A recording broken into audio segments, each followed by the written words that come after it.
اصحاب رسول اللہ کے مستقبل کے بارے میں فیصلہ صادر کرتے ہیں، اور وہ بھی علم اور تحقیق کی بنیاد پہ، اور ہم بھی آنکھیں بند کر کے ایسے لوگوں کے پیچھے چل پڑتے ہیں، جبکہ ہماری ذمہ داری کیا لگائی تھی؟ اگر بحیثیت انسان ان سے اگر کوئی بھول چوک غلطی لغزش ہوئی ہے، ربنا اغفر لنا ولاخواننا الذین سبقونا بالایمان، اللہ ہمیں بھی بخش دے اور ایمان کے معاملے میں ہم پر سبقت لے جانے والے جو معصوم عن الخطا نہیں تھے، اگر ان سے بتقاضۂ بشر اگر ان سے کوئی غلطی ہوئی اللہ بخش دے۔ ہماری ذمہ داری لگائی تھی ہم ان کی مغفرت کی دعا اور درخواست کریں، لیکن ہمیں یہاں پہ لگا دیا ہے ان کے مستقبل کے فیصلہ کرنے کے لیے جج بنا کر۔ اسی لیے متقدمین علماء میں سے کسی کو یہ ہمت نہیں ہوئی وہ جج بن کر، قاضی بن کر، فیصل بن کر فیصلہ صادر کرنے کی کسی کو ہمت نہیں ہوئی۔ وَلَا تَجْعَلْ فِي قُلُوبِنَا غِلًّا، اے اللہ ہمارے دلوں میں ان کے متعلق کوئی کھوٹ بھی پیدا نہ کر۔ جب آپ ان کو ڈسکس کرتے ہیں، ایک کو ظالم، ایک کو مظلوم، ایک کو صائب اور ایک کو مختی بنا کر جب آپ پیش کرتے ہیں تو ایمان سے بتائیے ہمارے دلوں میں ان کے متعلق کھوٹ پیدا ہوتے ہیں یا نہیں ہوتے؟ صحابہ کرام رضوان اللہ علیہم اجمعین سے متعلق گفتگو کرنا،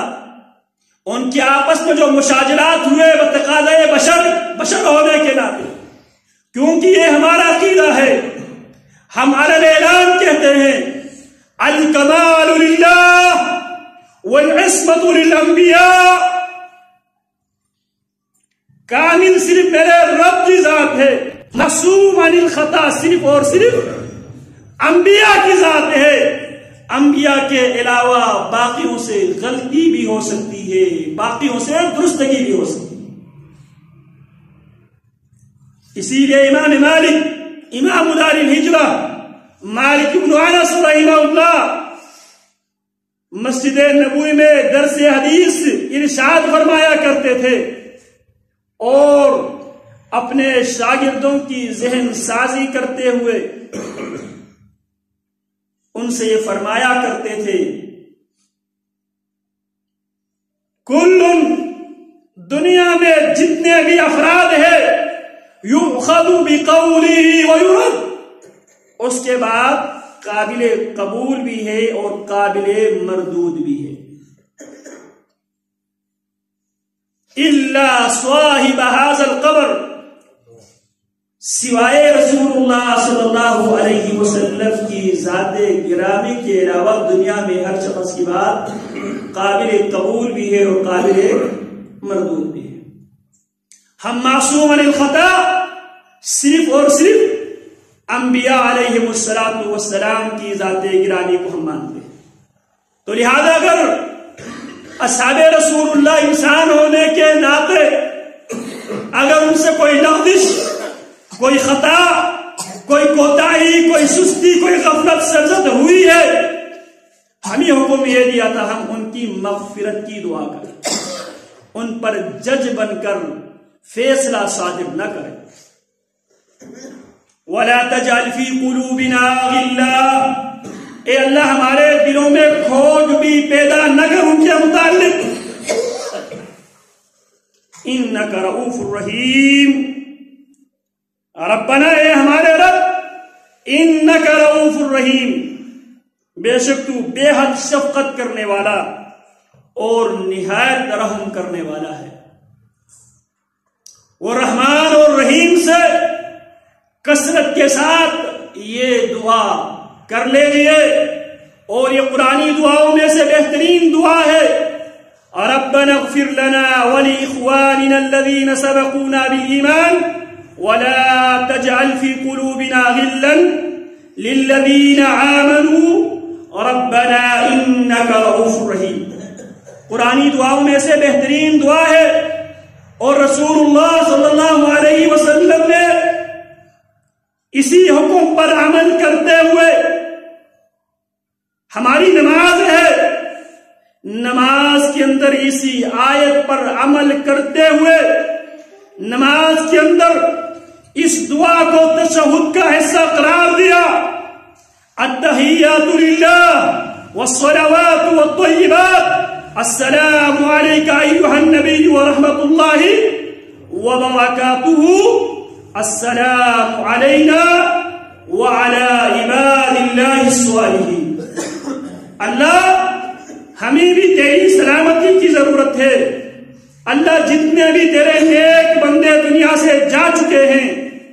اللہ ان کو بھی تیری سلامتی کی ضرورت ہے۔ جب تک کوئی آدمی نماز میں التحیات نہیں پڑھتا اس کی نماز مکمل نہیں ہوتی، جب تک اصحاب رسول اللہ کے لیے سلامتی کی دعا نہ کرتے اس وقت تک اس کی نماز مکمل تصور نہیں کیا۔ یہ ہماری بدقسمتی ہے، نہ ہم نماز کو سمجھ کر پڑھتے ہیں، نہ ہم قرآن کو سمجھ کر پڑھتے ہیں، نہ پڑھنے کا ہمارا کوئی منصوبہ بندی۔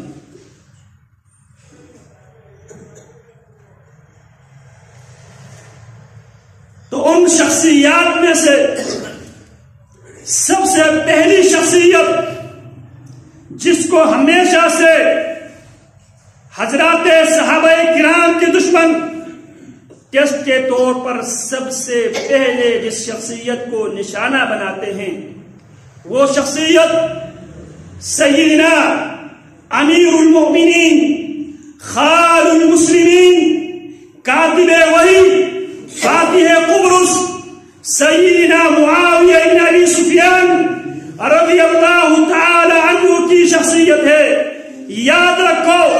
رسول اللہ صلی اللہ علیہ وسلم نے جناب ابو بکر و عمر کو، عثمان و حیدر کو، جناب حسنین جناب حسن رضی اللہ تعالی عنہ کو جو لقب دیا، اللہ کے نبی علیہ السلام نے وہی لقب جناب امیر معاویہ کے لیے بھی اللہ رب العالمین سے تقاضا اور مانگا۔ سیدنا عباد بن ساریہ رضی اللہ عنہ بیان کرتے ہیں وعظنا رسول اللہ صلی اللہ علیہ وسلم موعظة بليغة وجلت منه القلوب وزرفت منه العيون فقلنا يا رسول الله صلى الله عليه وسلم كأنها موعظة مودع فأوصنا قال أوصيكم بتقوى الله عز وجل والسمع والطاعة وإن تعمر عليكم عبد حبشي فإنه من يعش من بعدي فسيرى اختلافا كثيرا فعليكم بسنتي وسنة الخلفاء الراشدين المهديين تمسكوا بها وعضوا عليها بالنواجذ وإياكم ومحدثات الأمور فإن كل محدثة بدعة وكل بدعة ضلالة أو كما قال صلی اللہ علیہ وسلم۔ فرماتے ہیں جب فإنه من يعش من بعدي تم میں سے جو بھی میرے بعد زندہ رہے گا فسيرى اختلافا كثيرا وہ بہت زیادہ اختلاف دیکھے گا فعليكم بسنتي اختلاف کے زمانے میں فعليكم بسنتي تم لازمی پکڑ لو میری سنت کو وسنة الخلفاء الراشدین اور خلفائے راشدین کی سنت کو بھی لازمی پکڑو المہدیین۔ یہاں پہ رسول اللہ صلی اللہ علیہ وسلم نے خلفاء الراشدین المہدیین۔ ہم اہل سنہ والجماعہ کے نزدیک خلافت علی منہاج النبوہ 30 عاما 30 سالہ عہد خلافت راشدہ سیدنا ابو بکر کی خلافت سے لے کر سیدنا حسن بن علی رضی اللہ تعالی عنہ خلیفہ خامس راشد الخلیفۃ الخامس الراشد حسن بن علی رضی اللہ تعالی عنہ ان کے بھی 6 مہینے کی خلافت شامل کرنے کے بعد